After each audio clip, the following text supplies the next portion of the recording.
What does God look like?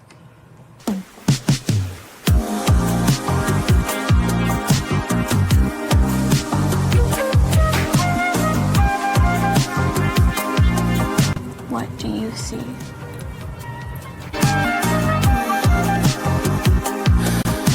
We're solar-powered biological AI. Wait, what?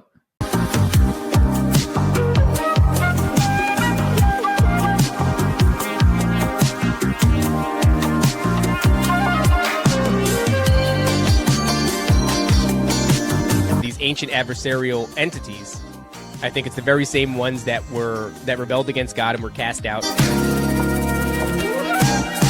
They were sent here to guide us in antiquity, and they took advantage of that and just masqueraded as gods.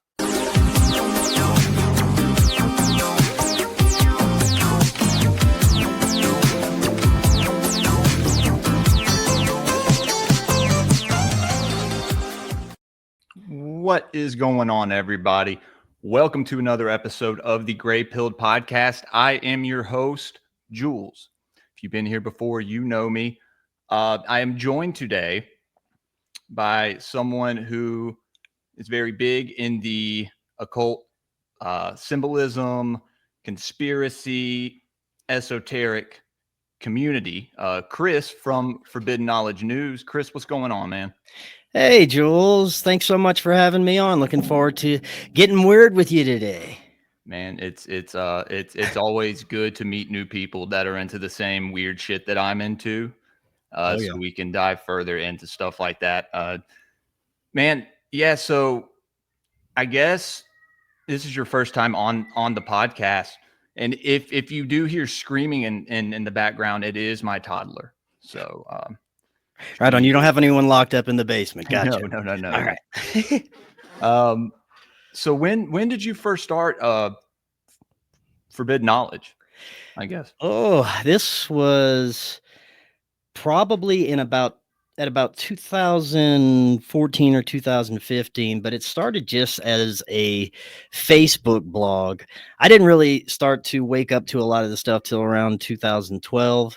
And I became so interested, I just dove into research, reading, watching the golden age of YouTube conspiracy videos during that time when things weren't censored. It was a very good time. Yeah. Oh, yeah, man. And I got so enthralled in everything. I just started doing a blog and people started subscribing and following. And I figured I better talk to some people who know a lot more about this than me. And I started reaching out to some of my favorite authors and researchers. And amazingly enough, most of them happily came and talked to me. At that time, I had also started a little YouTube channel where I started to interview some of these folks, as well as do little news reports here and there about some things that were going on. But eventually it turned into a podcast, and I have to thank Charlie Robinson, who was one of my early guests, who suggested to make it into a podcast. And I had no idea at the time what podcasts were all about. And I took his advice, started the podcast, and it kind of took off from there. And the podcast really started in about 2017. And that's the rest is pretty much history. You've been at it for a while, man. Yeah, a little while, but I find I still have more questions than any answers I ever had. Yeah, man. Well, there's always something new to learn, and it is awesome. It's incredible when you have been listening to people for so long, and then you finally decide, like, hey, I'm going to stop being a schizo, sitting here just like taking in all this info, and finally, start something of my own. And put this information out there, talk to like-minded people, such as like the Paranoid American or Juan or the Nephilim Death Squad. I know you're friends with a lot of people in the same community that I'm in. So, and now finally you, man. So, it's at first, when I first started Grey-Pilled, I didn't have really an audience. I mean, who does right at first, but I didn't really know what I was going to dive into the most. I really just thought it would be conspiracies and kind of the baseline stuff. But like as you do more research into things, you realize there's a much deeper meaning to a lot of things that that are kind of put out there. One of the things that I wanted to, so when I first heard you, it was on the One-on-One podcast, and it was your discussion about psychedelics and some of the entities that you have encountered through your experiment. I guess you would call it an experiment. It's partial experiment, partial therapy, partial plenty things. When did you start to take psilocybin? Oh, that is probably a whole podcast by itself, but I'll give you the condensed version of that. It started in 2020, and I was trying to do something with the podcast. At this time, it was just a really fun hobby for me, and it was growing in popularity, but not to a point where I could really translate that to making any kind of living or making a career out of it. And I was frustrated because I was working a job that I absolutely hated, a corporate sales job I was making decent money, but it was sucking the life out of me to do that day. And I knew I wanted to somehow turn this podcast into something, didn't know how. At the same time, going through a really bad breakup. And I was talking to I was getting more into the spiritual aspects of things during that time period. COVID hadn't really hit yet. We had just started hearing little, murmurs here and there about something possibly, this oogity boogity virus that could be on the way, but it hadn't really hit yet. And I was talking to a lot of people who are into meditation at the time, and I was like, I need to figure some of my shit out. I don't know how to do it any other way, so I'm going to try and meditate, maybe get in touch with some of my inner bullshit and clean things out somehow.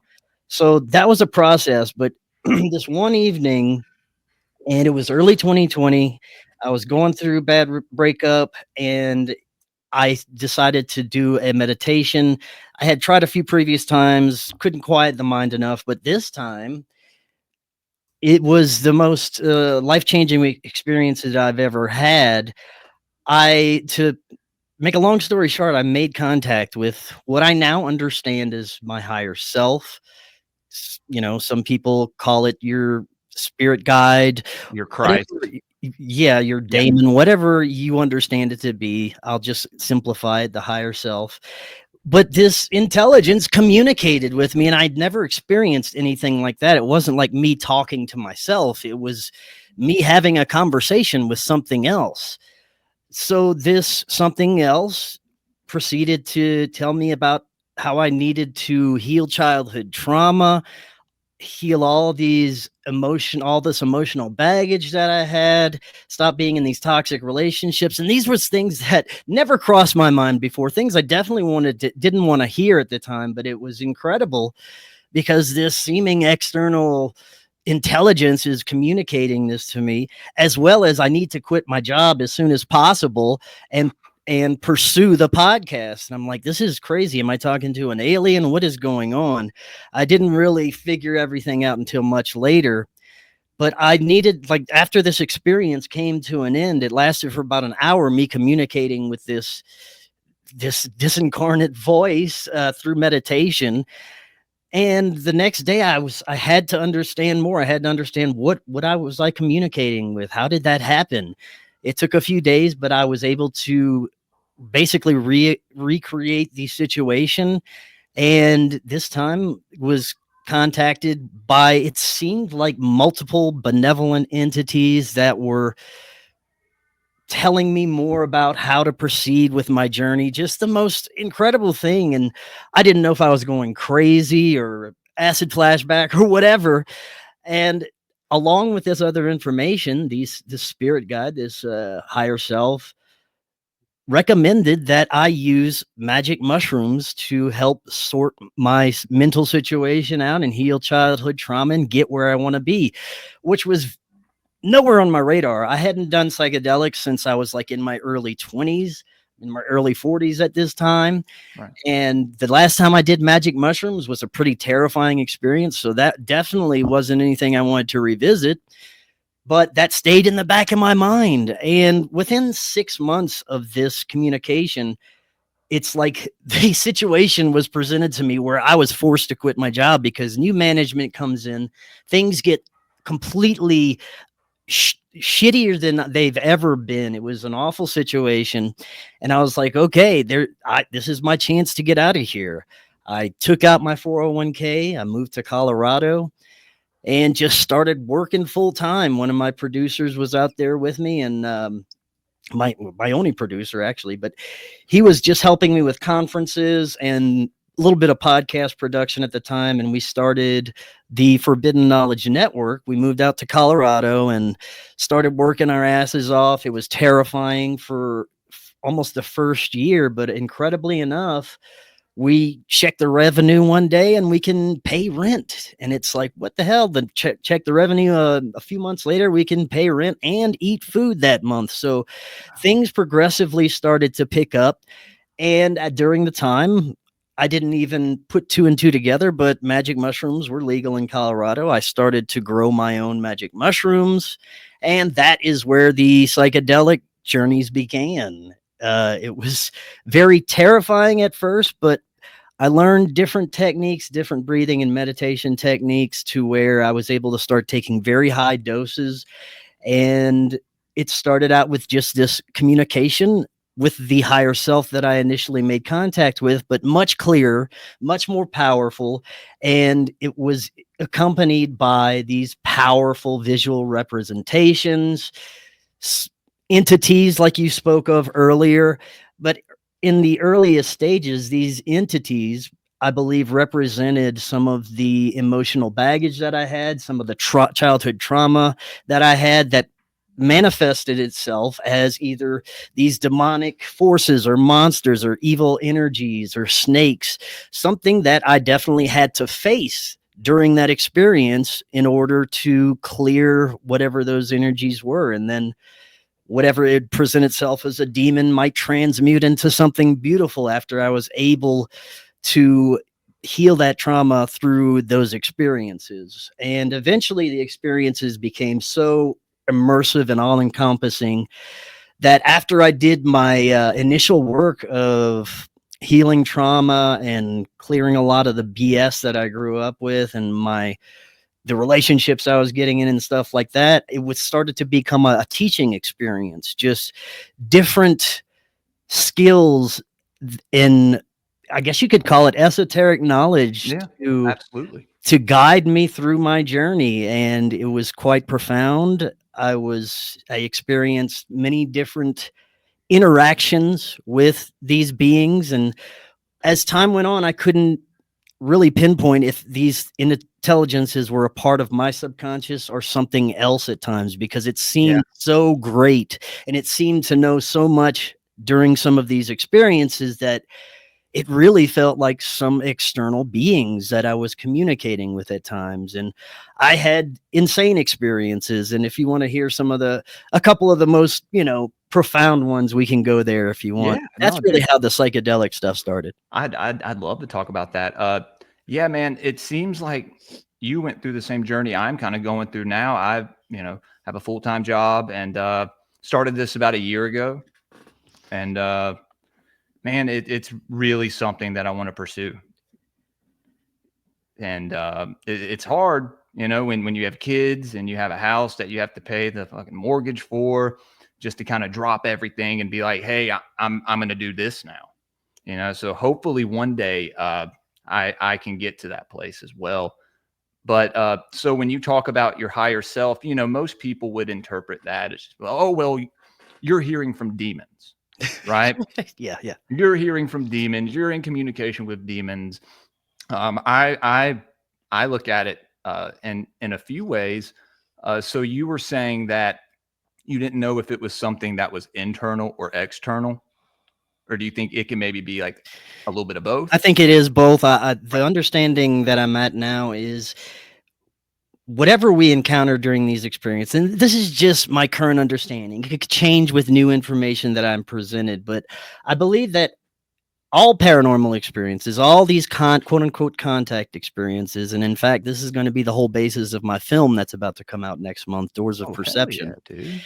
I gotta check that out. Oh yeah, definitely. Yeah. I can send you a little pre-release screener when it comes out for Please. sure. Yeah, man. I'd love But that. the whole premise of the film is that all these experiences are profoundly connected, that our consciousness is a doorway, whether through altered states, meditation, near-death experiences, even alien abduction experiences, that this communication is all a part of us. We're all understandably connected. Our consciousness has this neural network of connections, and we're all connected to everything. But these paranormal experiences, whether it is an external intelligence or it's a part of our subconscious communicating with us, which I think it may meet in the middle somewhere, Right. whatever it is, it's filtered through our perceptual lens. Wherever our perception is at the time of these experiences, usually based on the hundreds of people I've interviewed, the contactees, experiencers, and my own experience, once you have these experiences, your perception at the time of that is going to heavily dictate what you'll experience, whether it'll be positive or negative. And if your perception changes, the experience also changes profoundly.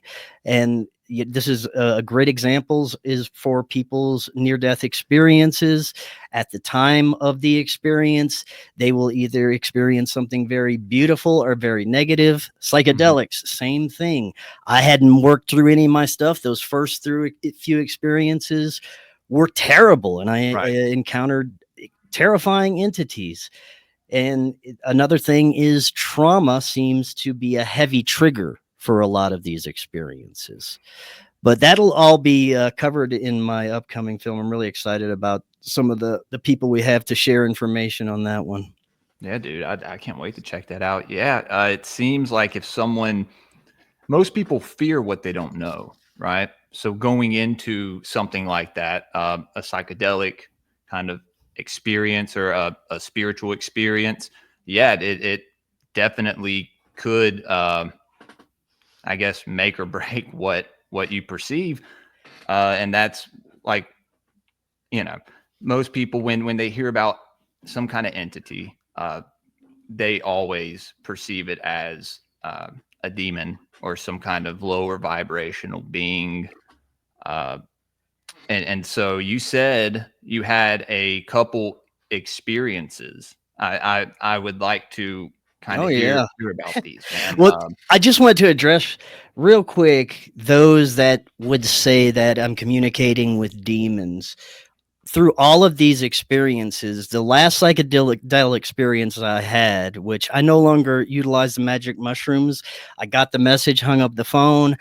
I really accomplished what I felt like I needed to accomplish with those experiments and with that healing process. Mhm. But ultimately, those experiences led up to a rekindling of my connection to God and my understanding of the teachings of Jesus Christ. That's So beautiful, man. Yeah, no, if demons are responsible for that, that's pretty the mental gymnastics are there.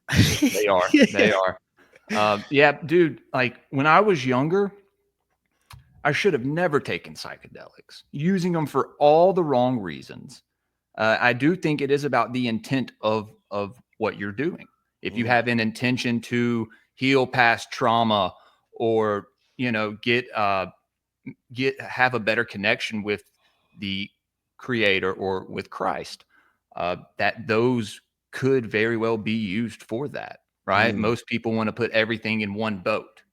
I think the truth lies somewhere in the middle, and mostly a lot of things, it seems to me, are dualistic in some way, right? A lot of aspects of us, and yeah, it's hard for a lot of people to kind of comprehend.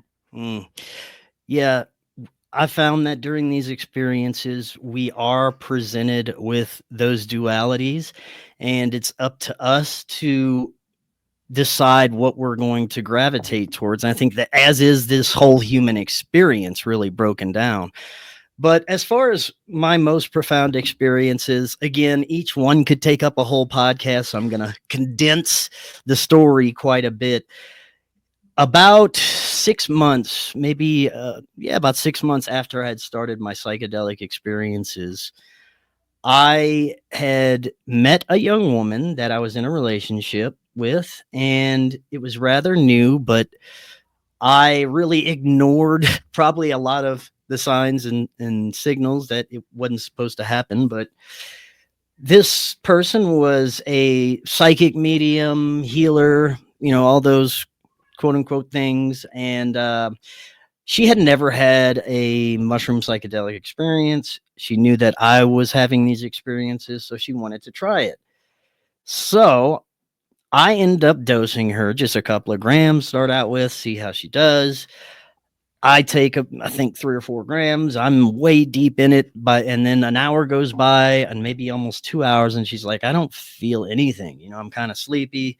I'm like, that's crazy. So I end up feeding her like about 5 grams, I think. And and these are potent mushrooms, man. And she says, nope, this is almost, 2.5 hours in. She's like, no, I don't feel it. And that's like, all right, whatever. I guess I'm on this one alone, which it was just very strange. That alone was very strange for me. But after, a few more minutes, she's like, oh, let's do regression, see if we can heal some of your trauma. And I was just like, all right, whatever. I trusted her, obviously, at the time.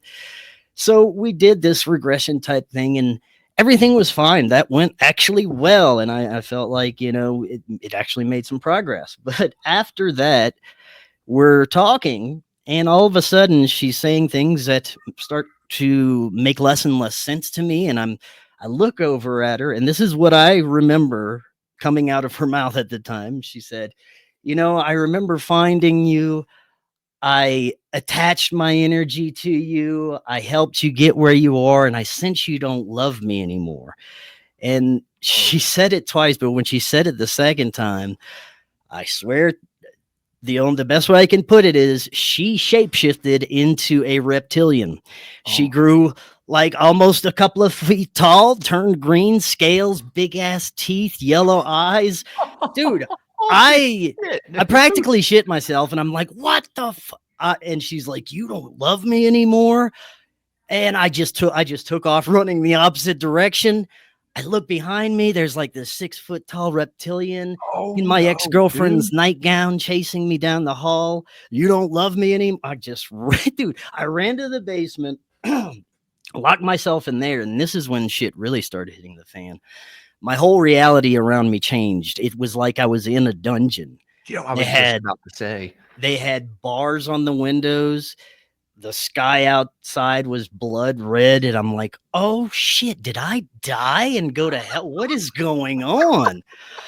I run back upstairs, and I'm like peeking around the corner and trying to make sure I don't see the reptilian anywhere. And I run into a bathroom, and I'm like, I don't know what to do. So I jump in the shower, and I just let the water start hitting me. And showers make everything better, man. Well, that's what I was thinking. So I get in there, and I'm like, all right, I don't know what to do, so I'm going to pray. And the second I said God, I shit you not, this rumbling started like from within my stomach. And I heard this voice saying, you're being deceived. And I puke up this like black, oily goo. That's the only way I can describe it. It went down the sink, and down the drain in the shower. And as I'm puking this stuff up, I just feel like the energy shift, and everything is back to normal.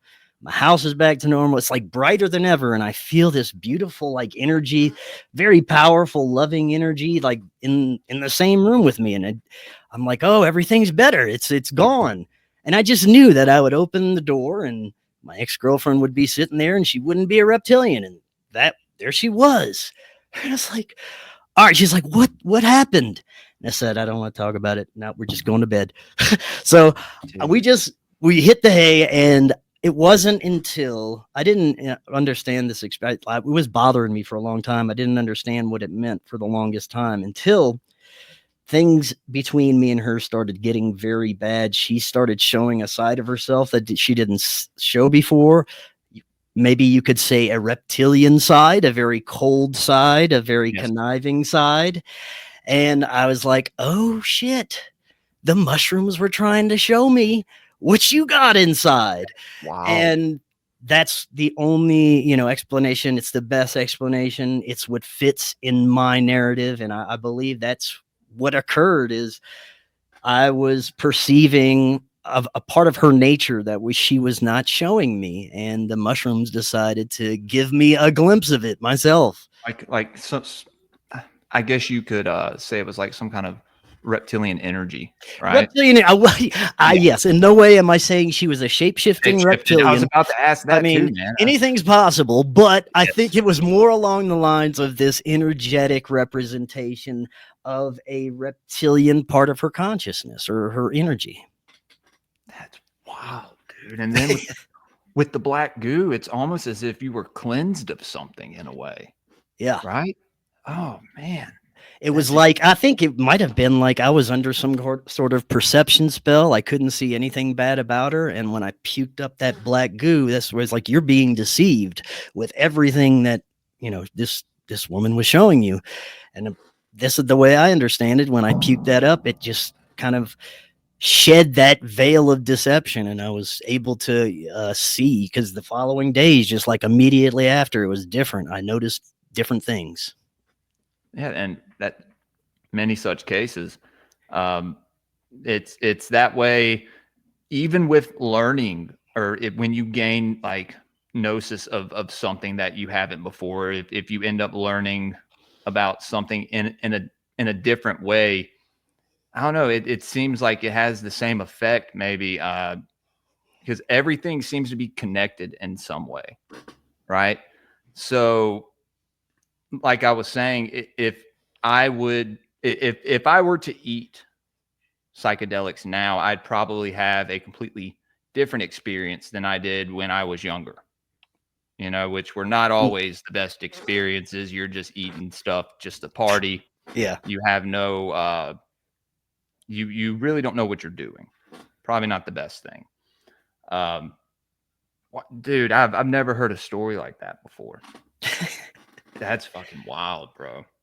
Yeah, it took me a little while to kind of reconcile everything with that one. But the other experience, the only other one I'll share today, the most profound experience, this one shook me for quite a bit, but it was in a very good way.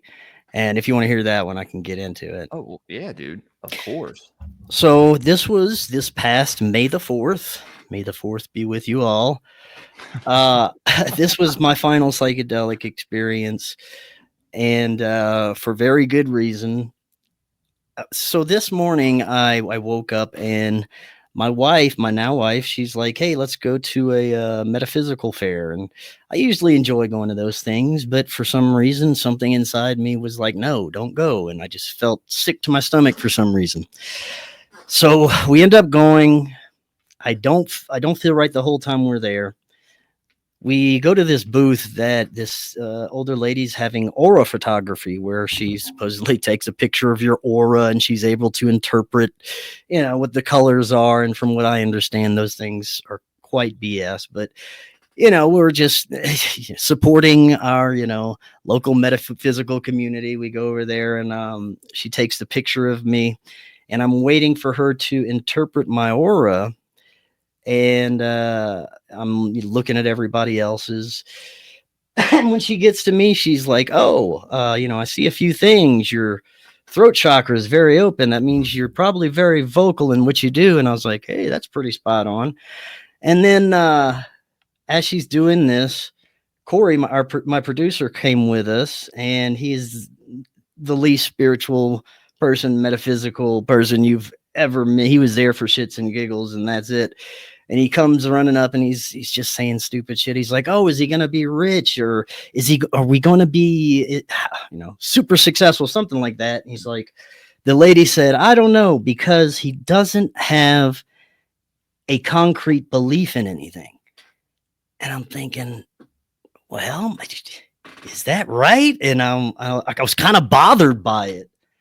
So we end up leaving, and I'm like, I'm totally like just bothered by what this lady said. I didn't understand it, but I'm kind of pondering it. I'm like, yeah, I have a lot of considerations, but do I believe in anything? I don't know. And I was like, is it important to? What the hell? So I was just like going through this existential crisis about believing in something. And I know that belief can get people in trouble, but I also know belief can be a beautiful thing. And I didn't know where to go. And coincidentally, this was going to be an evening where I took mushrooms. And so I did. And this was very different from any of my other experiences in a sense. When I was able to communicate with the higher self, it had no information for me. He's like, look, you're going to have to figure this one out on your own. Go enjoy your evening. I'm out. So like my higher self just kind of jetted on me. And I'm like, what? That's very strange. So my producer was over there. He was going to stay over there for a little while that evening. So I was like, hey, let's just go watch TV. Let's go chill. I'm going to be looped for a few hours and I don't know what to do with myself. So we end up outside and having a conversation about the business. And all of a sudden, I see this like thought bubble above my head, but in the bubble, I see cycling through my past lives. It's not different past lives. It's like 1,000 of this life going. I can see it. And I'm like, damn, I did this many, many times.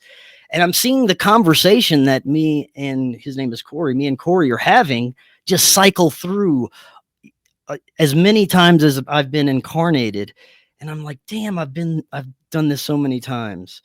Now, this is where shit gets weird. There will be quite a few times after this point of the evening where I'm talking to Corey, but it's not Corey that's responding. The only way I can describe it is something took over my perception and spoke through Corey and said messages that he didn't say. I confirmed with it the next day. I was like, did you say this and this and this? He's like, does it sound like I would say that? I was like, hell no. So like he definitely didn't say some of the things Was that his higher self? we'll get to that. All right. So we're I'm talking about the thought bubble, the many lives, and he's like, yeah, but it gets refined each time. And I'm like looking at it. I'm like, oh yeah, that is better. And this time is a lot better than the other ones. And I'm like, how did you, he would never say anything like that. And then I don't know what came over me. I started just spouting off all kinds of like ego driven things about the rest of society, how they need to catch up to people who are having their spiritual awakening and all this. And, they're dragging us down. And then he looks at me and he says something else that just made my mind explode. He goes, well, at some point, it is just a reflection of yourself. And I was like, what? This dude would never say this to me. And that's when I got kind of scared. I'm like, well, who am I talking to? And he's just sitting there kind of staring at me, not saying anything. And I'm thinking, all right, something's off. Something's weird. And then it hit me. You know how I said I thought I died and went to hell the first one? This one, this knowledge, this knowing, like I knew I was dead. Like it washed, you're dead. That's, I was like, what?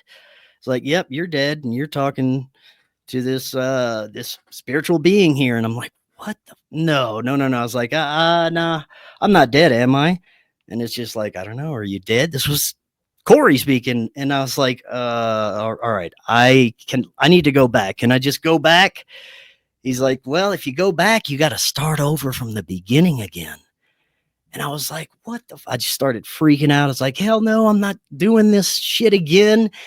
And he starts walking away and I'm following him and he goes down the stairs.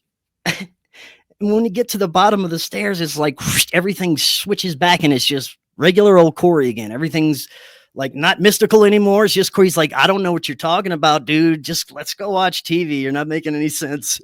And I was like, what? So, all right, we go up, start watching TV. I'm super uncomfortable. I don't know what's going on. And then everything just melted on me. Okay, so not literally, but I look at the TV and there's like a demon coming out of the TV. And I look over at Corey, and the only way I can describe it is he's a corpse. He's dead. He's pale white. He's got black circles under his eyes. And he looks over at me and he's like, just watch TV, man. That's all you have to do. Watch the demon. I jumped out. I'm like, what the fuck? I run back to my wife to see, and she looks the same way. She looks dead. She's got circles under her eyes and sounds like she's saying things that she would never say. And I'm like, oh shit, I'm dead. I really am. I'm in hell. And this is what hell is like. So I convinced myself that I died. I run out the back door and I look around and there's no lights on outside. Like, I don't know why. No one in the neighborhood seemed to have their fucking lights on that evening. And it was so dark. And I'm like, oh shit, I'm in hell. So I was thinking, what do I need to do? I was like, I'm going to go find God. That's the only thing I can do. Maybe I can find him. I shit you not. I start walking down the street. And then as I'm walking, I start having a life review, like a real life review, remembering everything in my life. And I'm like, this is going to be a long night. So I'm walking. I'm like, I got to find God. I don't know what to do. I see that there is two options in front of me. I could keep walking forward and there's a row of brightly lit street lights, or I could take a right. It's a little dim down there, but they have a slight light in the distance. So I decided to go with the bright street lights. And the first one I walk under just turns off. And I'm like, shit, this is just a sign for me. I can't go that way. Right. So I turn the other way and I don't know how long I'm walking, and don't know. I'm lost, dude. I'm falling apart. I'm like, I don't know what to do. I'm thinking I'm in hell. So I just lay down in the middle of the road and I'm like, I'm surrendering. Whatever is going to happen is going to happen. You know, if I'm going to be dragged to hell by a demon or an angel's going to get me. Just laying there for like 5 minutes, nothing's happening. And I look up at the sky and it's beautiful. There's stars everywhere. And I was like, oh, that's kind of pretty. It's not so bad if this is hell. And I was just kind of admiring it. And then the voice came, my higher self that I had lost, and comes back and he's like, you know, it's all about perspective, even in the afterlife. And I was like, what? I sat up. I was like, yeah. He's like, all right, just listen. Close your eyes and look for a light. I'm like, all right. I close my eyes. I look around. Honestly, I saw a demon like chomping around me. I'm like, I don't see a light anywhere. It's like, try it again. So I'm do a 360 trying, and I see this like light glow in the distance with my eyes closed. And I'm like, oh, I guess I got to head that direction. So I do. I start walking, and I don't know how long I'm walking, but I'm in a different neighborhood now. And it's a neighborhood with really nice ass houses, like really big ass houses. I'm like, oh, did I enter heaven? Is this like, wow, look at this.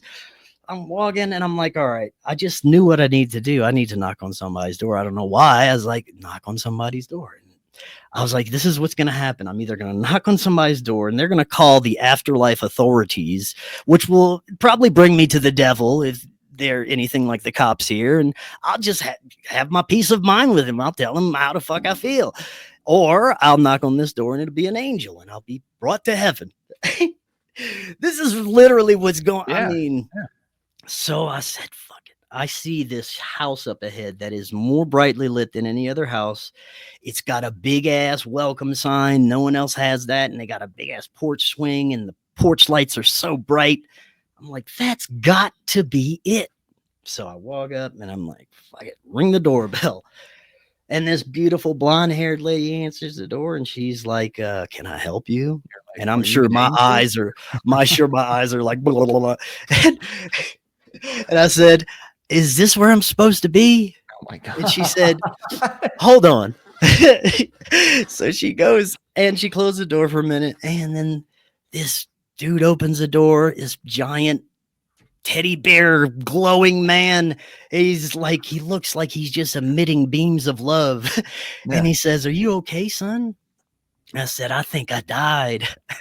And he said, hold on, shake my hand. And I shook his hand and he's like, I don't think you're dead. I could feel you're standing right here talking to me. Now he's like, anything else happen?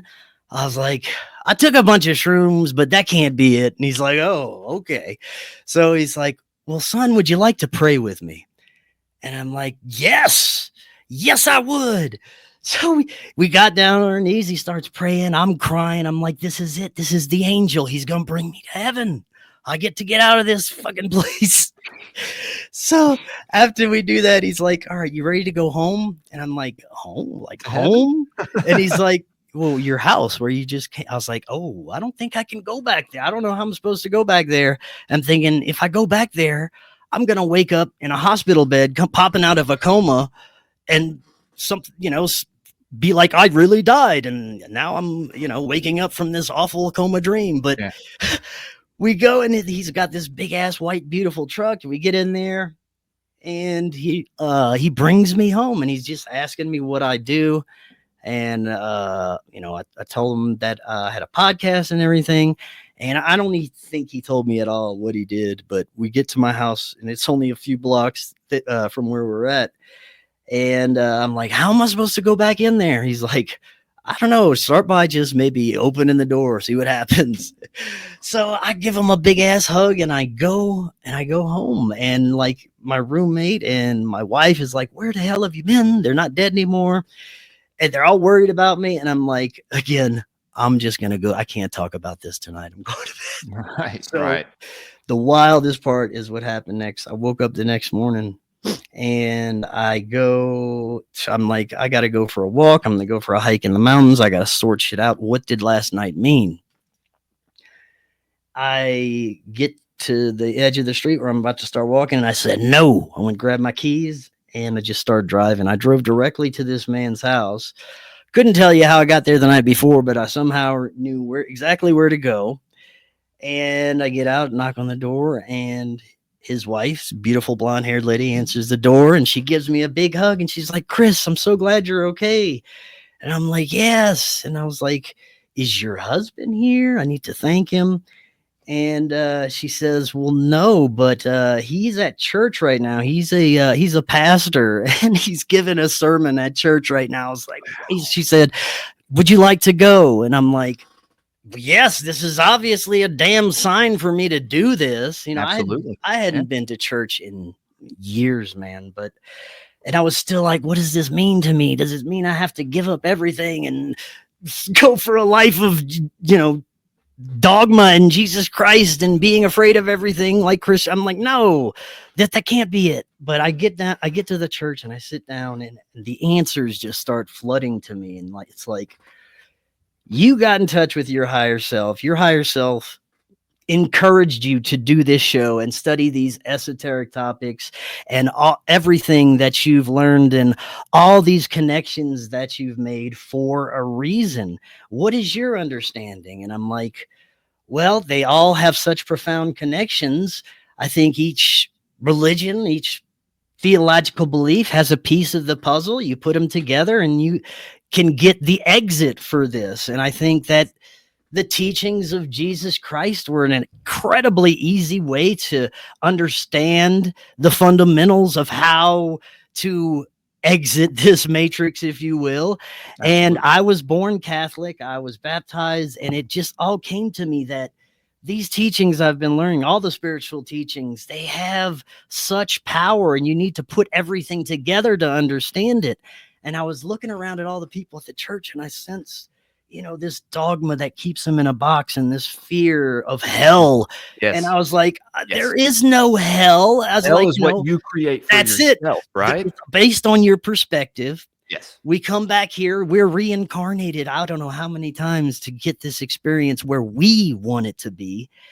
And all of these esoteric teachings are answers, and they're like I said, they're little pieces of the puzzle. But for me, the teachings of Jesus Christ were a fantastically easy way to understand those things. And I really resonated with that. And I believe I was led back to that because that's my connection. That is my exit point, those teachings for me. And they don't have to be those specific teachings for everyone, but I think that that's a profoundly easy way to get there. And that is what that was, that experience for me. It brought me back to my understanding of God. I talked to the preacher after, and unfortunately, I think he left the conversation very scared of the concepts that I was bringing up.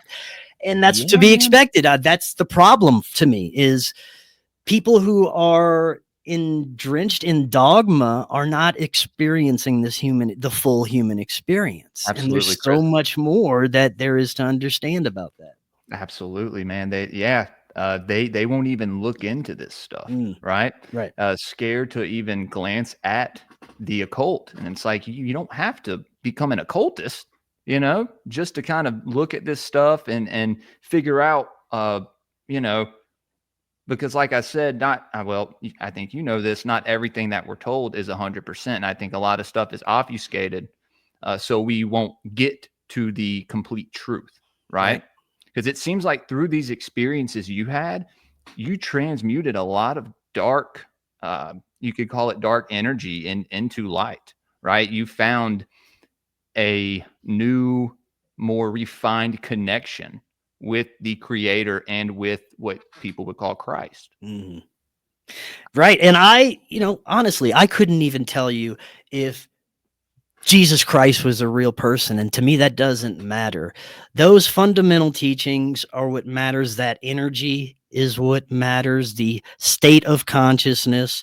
And that was, one of the most profound beliefs and understandings I could come to. And now I can go back to that lady one day and say, I believe in something.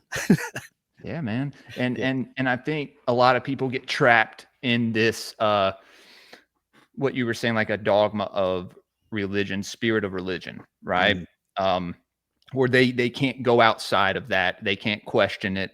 They're scared, fear of hell, right? And yeah, it seems to me that this stuff has been placed in our reality to keep us in this state of fear. To me, dogma is an alien species that's already invaded to destroy worlds. It supplants itself. It creates religions. It creates wars. It creates division, and it brings us as far away from possible from the true understanding of who we are, why we're here, and what God is. Yeah, all this fighting in the world. I have a show called Elohim Etymology. Me and my co-host Adrian West do, where we dive into the Anunnaki, but kind of into like a deeper meaning behind it, as well as who all these entities were worshipped as through the the ancient past up to present day, and how it's kind of like they're using humanity to fight these wars for them, right? It's fascinating stuff, man. But yeah, I remember your story that you were talking about. You had encountered a spider being or a spider entity. Yes, that was very interesting. That experience really taught me a lot about understanding the energy of what you're interacting with when you're having any of these experiences. And I knew there was something off at the beginning of the interaction. During this experience, I am just like any other, talking with one of my guides, and oftentimes some other intelligence will come and present itself and be like, hey, how are you? I got this information. Would you like to talk for a little while? And most of the time, my guide would allow the conversation to see if I could pick up on if this is a benevolent or malevolent entity. Now, it would never let me get to a point to where it would become dangerous. The higher self would step in if I didn't realize soon enough and say, hey, you got to cut this off. This is not a good thing.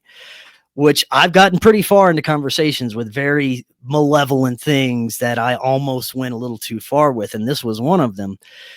This being presented itself as a sweet old lady wrapped in a hood, kind of floating etherically. And she said, did you know that I'm the real God?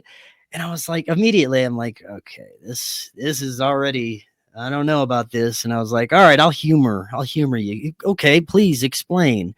And she's like, well, God is usually portrayed as a man, and a man can't birth life. A man can't bring life like a woman can. Doesn't that make sense? And it just went into this very convoluted explanation of why it's God and all these different reasons and why I should believe it. And it was beaming like this energy of love towards me.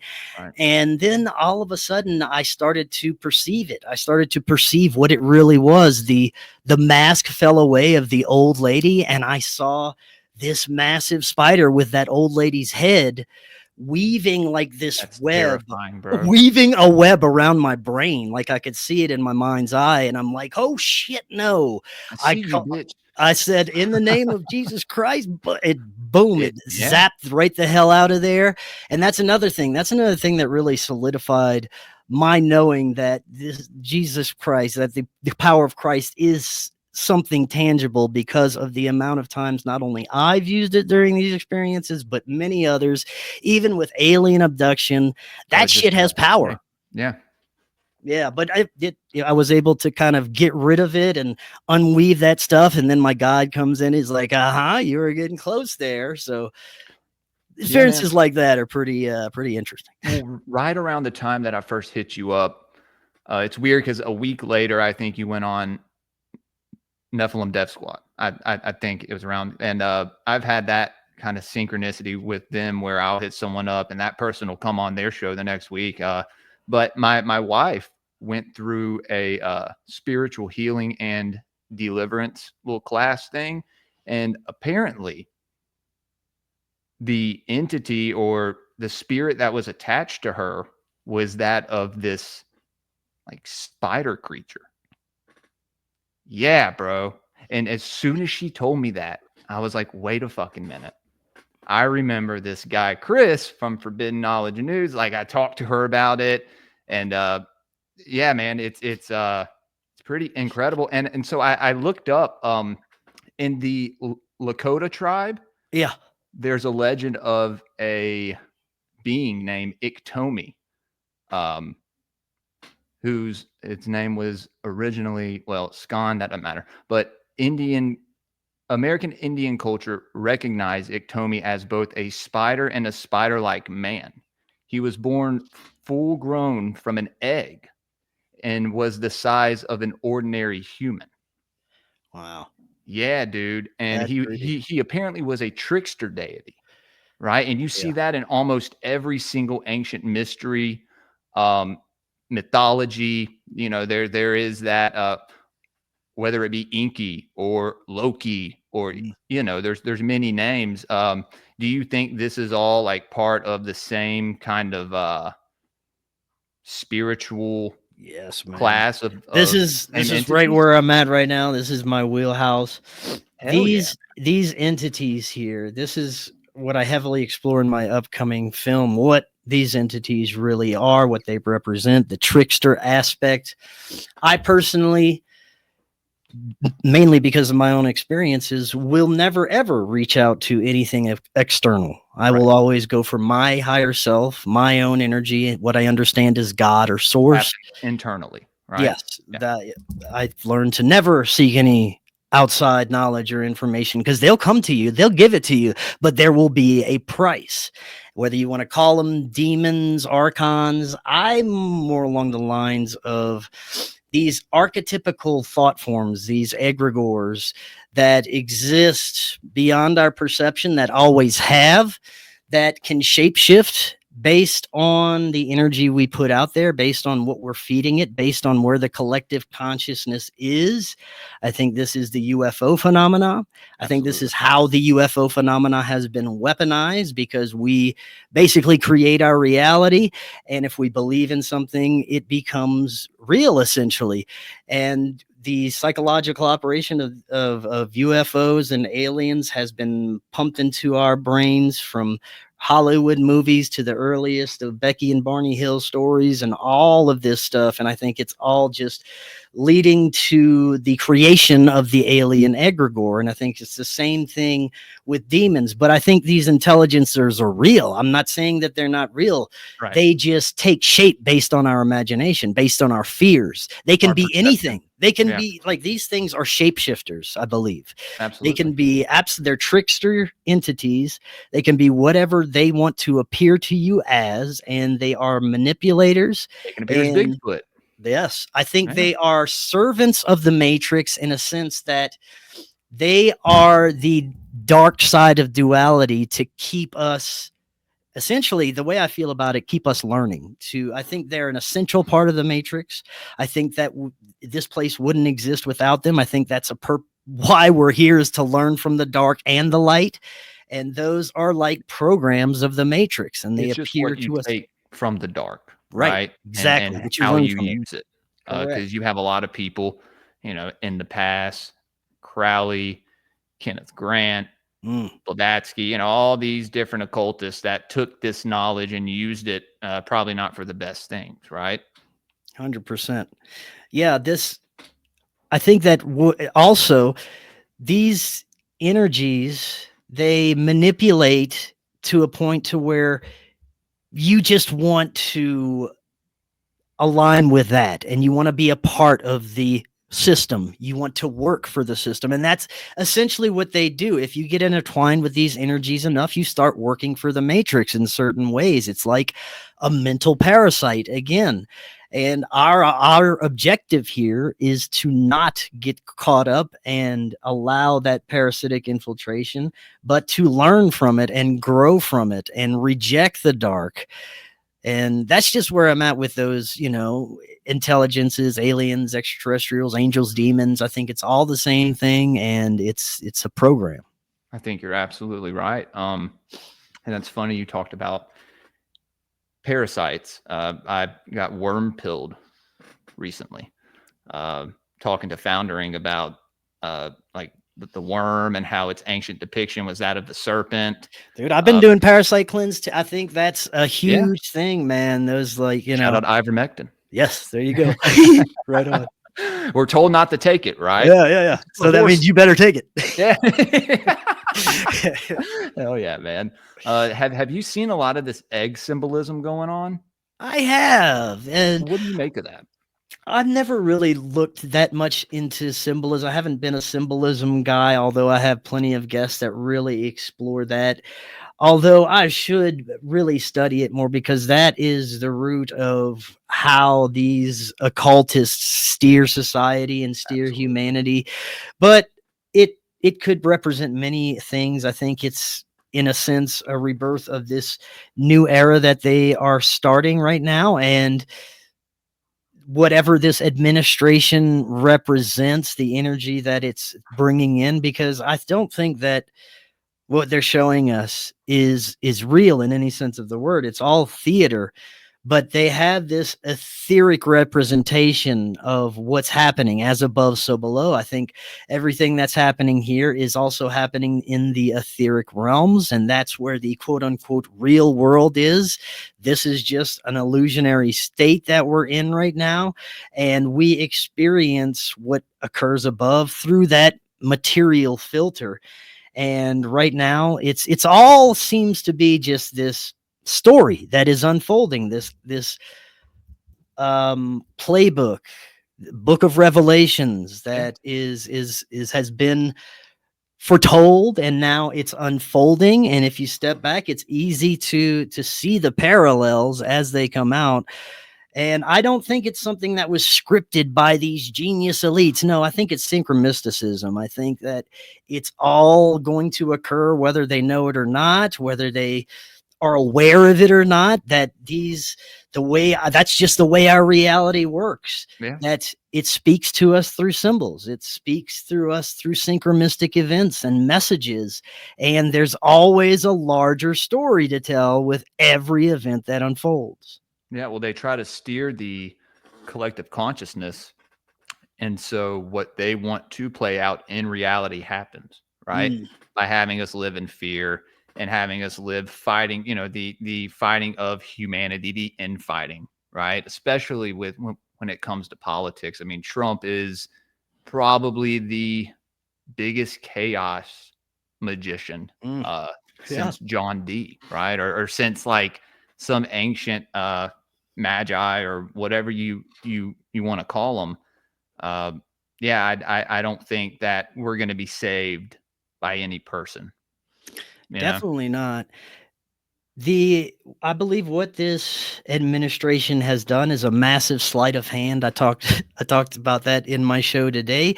While everyone is paying attention to the IRS and the audits and all the other things that are positive that Trump is doing, they're not paying attention to what the left hand is doing and has been doing. And it's amazing how many people are just under a spell. Like you said, he is the grand magician, and he's bringing forward this technocratic new world order as we speak, just rolling it out, but no one that is, on the Trump train is noticing any of it. And They're I believe hypnotized. this time, even next year, we're going to live in a completely different reality because of it. Absolutely. And it's like they presented this, like we were talking about, dualistic kind of paradigm. Like, hey, which way, Western man? You want to go with the Democrats and have trans story hour on every corner and like putting all this stuff out there, right? Allowing all this stuff to happen just so we go with the lesser of That's two it. evils, right? Mm-hmm. Manipulation, man. Of the masses, that this is a tale as old as time. They were doing this in ancient Egypt, and I think religion plays a big part in that as well. 100%. Yeah, I always try to bring out solutions during every show with every guest I have, and it's really simple, but it's the hardest thing that probably anybody can do. And it's take care of your own house. It is heal yourself, get your own self in order, stop participating with those things that do not serve you or humanity. It's very simple. Once you check out of those things, and it just puts out some sort of energy, it has this 100th monkey effect where it starts to affect people that are close to you and your family, and they see what good can come out of healing yourself and getting your own life straight and not focusing on some of these, conspiracies and all the politics and all the BS. If you're focused on streamlining your life and becoming the most powerful cosmic entity you can be, none of that other stuff affects you. It bounces off of you, and we need an army of individuals like that. And I think that's what's so special about the time we're in right now and the awareness that people are having. The more people check out of that system, the less power it has over everything. Absolutely, man. And I think, by looking into this stuff and kind of questioning this and that, you can you can have a closer relationship, right? With Christ, what people want to call Christ consciousness, or because, I know that getting into the occult and some of this stuff, it's kind of a slippery slope. You know what I mean? I'm sure a lot of people could be easily deceived. That's why it's important to have some kind of discernment. I think intention, you said it earlier, that's Yes. the main thing. Yeah, well, people are so scared to look at the esoteric, they just focus on the exoteric and they think that's all there is. Mm-hmm. So I think it's good, people like you and me and our constituents out there with similar podcasts, putting this information out, questioning all these things, trying to make connections, and most of the times it ends up connecting. To be honest with you, a lot of the stuff ends up being true, more along the lines of truth. It's what I've come to the conclusion about is, schizo takes are better than no takes, right? Yeah, you're absolutely right. If we could tally how many conspiracies actually became true over the past few years, it's a pretty whopping number. And I think that we're in an era of revelation right now where everything is being revealed, especially all the negativity. I think that there's a greater force at play with what we're experiencing. I think, yes, all that negative New World Order stuff is happening because these globalists know how to manipulate the synchromistic nature of our reality. They know how to manipulate us. But once they can no longer manipulate you as an individual and then the group, then they lose all that magic. That it's really it's useless. And we can take advantage of the synchromistic nature of reality and form our reality. And I think it's just a matter of the right amount of people. It doesn't even have to be, I think, half the population. I think once enough people start to become aware of this, it's just going to have such a powerful effect that we won't want to participate in the BS. And maybe I have high hopes, but I do see a lot of good things happening right now. I think that there's a greater force kind of foiling a lot of the dark agendas that are at play. But we'll definitely have to see how everything unfolds. Yeah, man, that's why I chose the name Gray Pilled. It's kind of like you accept, like, yeah, most stuff we're taught in reality, you need to question it, but you can't completely take the black pill. You kind of there has to be a white pill in there somewhere to know that, through this information and through collective consciousness, like what you were saying, in faith in Christ, that we can kind of overcome this dark, I guess you could say, this dark nature of the world that we are now living in. 100%.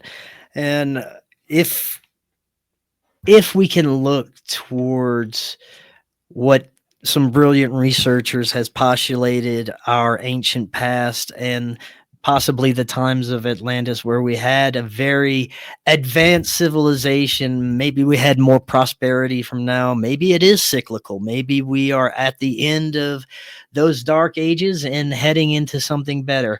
And I am a very hopeful person. I look at what's happening with this administration and Trump, and although I never pay attention to politics, I think it's all theater, I remain cautiously optimistic about everything. I try to look at some of what the Q people are saying and say, maybe that could possibly happen. I have to consider all the good things, no matter how wild they are. But yeah, we're in a very special time, to say the least. Yeah, I always say, expect the best, accept the worst, right? Well, Chris, I know you have to get out of here in a minute. I really want to have you back on, man. I feel like we could have a lot more discussions about a lot of cool things. Oh, definitely, man. Anytime. Just give me some notice and we'll set it up. Hell yeah, brother. You kind of want to let people know where they can find you. Sure, yeah. Subscribe to you. And Jules, thanks again for having me. This was great. I really enjoyed this discussion, and I love what you're doing. We need more and more. People are saying, "Oh, podcasts are saturated." No, we need more people doing this. We need more people to come and share this information and just help that awakening that I was just talking about. But yeah, man, you can find all of our content on our website is forbiddenknowledge.news. Also, a great way to help support us and help with promotion for our upcoming film is to watch our first film, which is available on Tubi and a bunch of other streaming platforms. It's called The Forbidden Documentary Occult Louisiana.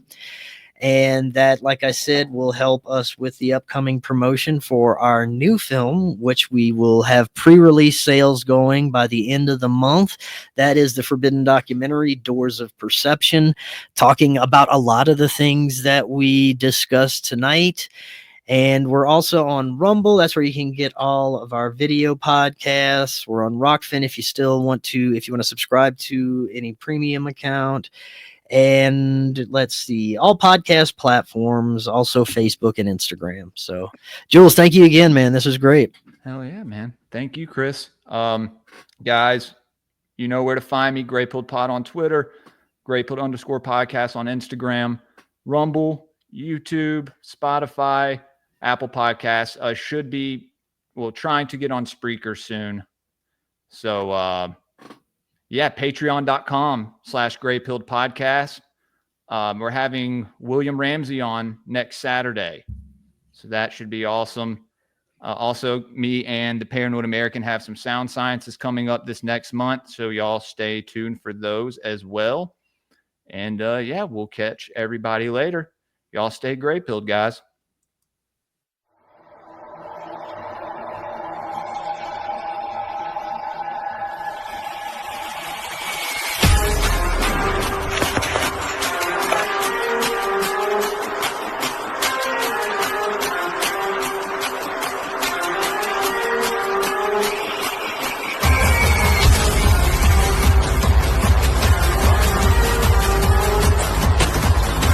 Trying to kill me, boy.